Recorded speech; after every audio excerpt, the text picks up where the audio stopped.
So I get a lot of questions about how I prepare my kale when I'm having it during my feasting window. So today I thought I'd show you really quickly how I prepare kale for my feast.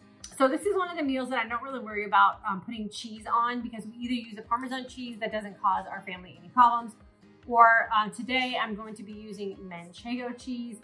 This is a sheep cheese that has no lactose in it. So if you're lactose intolerant, this is one of those cheeses that should not give you any problems.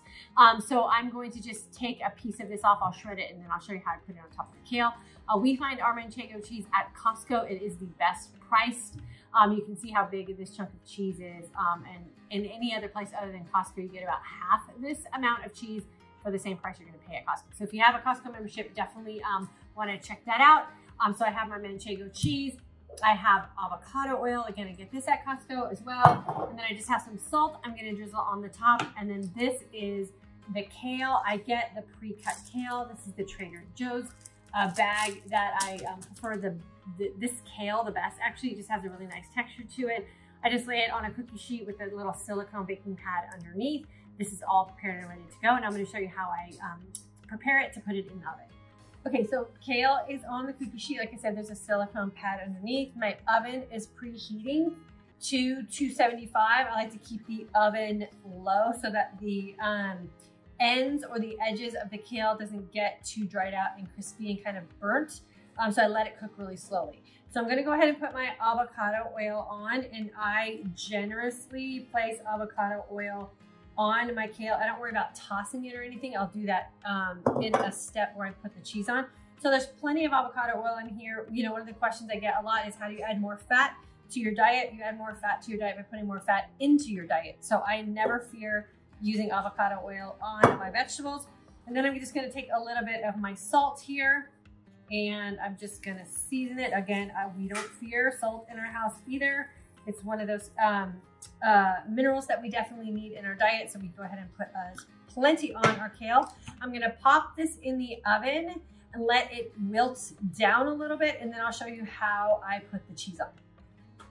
Okay, so I just took the kale out of the oven. It's been in for probably about 15 minutes.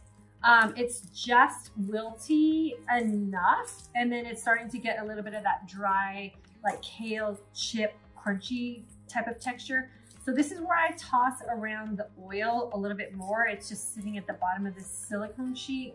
And that way I can get it a little bit more coated in the avocado oil, and move the salt around a little bit. And you can see as the kale cooks, it does shrink down in size as well. So I have my Manchego cheese. I'm gonna scoot it over here. It is all shredded up, and I'm just gonna put, I'm not gonna put all of this on there. I'm just gonna lightly drizzle it over the kale. And this is super easy if you don't want to maybe have dairy on yours, but you want to have dairy maybe for someone in your family. You can just leave a section with no cheese on it, and it's fine. That's going to be completely cheese free if you want it to be. But we're going to go ahead and put cheese all over it tonight. Nice light layer. The great thing about this Manchego cheese is it melts really nicely on this kale, and I'll show you what that looks like when I get it out of the oven on the second trip. So this will be in the oven for about 10 minutes. I just let the cheese melt thoroughly on top and let this crisp up just a little bit more. Just pulled the kale out of the oven. It was probably in there for another 10 minutes or so. I don't know, I don't really watch it. I just kind of see how it looks. You can hear it's crunchy, but yet there are still spots that are, you know, kind of soft. So we like that combination. We don't like it too dried out. You can see the cheese melted beautifully on there. So I'm gonna go ahead and dish it up, and I'll show you how it looks when we plate it. I literally just pinch it up off of the cookie sheet, and I put it on a plate, and I'll show you what the plate looks like as soon as I get it over there. This is what Michael and I are having for dinner. This is something that I have for dinner by itself regularly. It is definitely filling. I feel like I'm getting all the nutrients that I need. I've had some other things today, so this will close out my feast and start my new fast. I also had my breakfast shake, which I talk about all the time. That's also loaded with nutrients. And then I had a little snack of some barukas earlier this afternoon. So there you go. That's an empty tray there.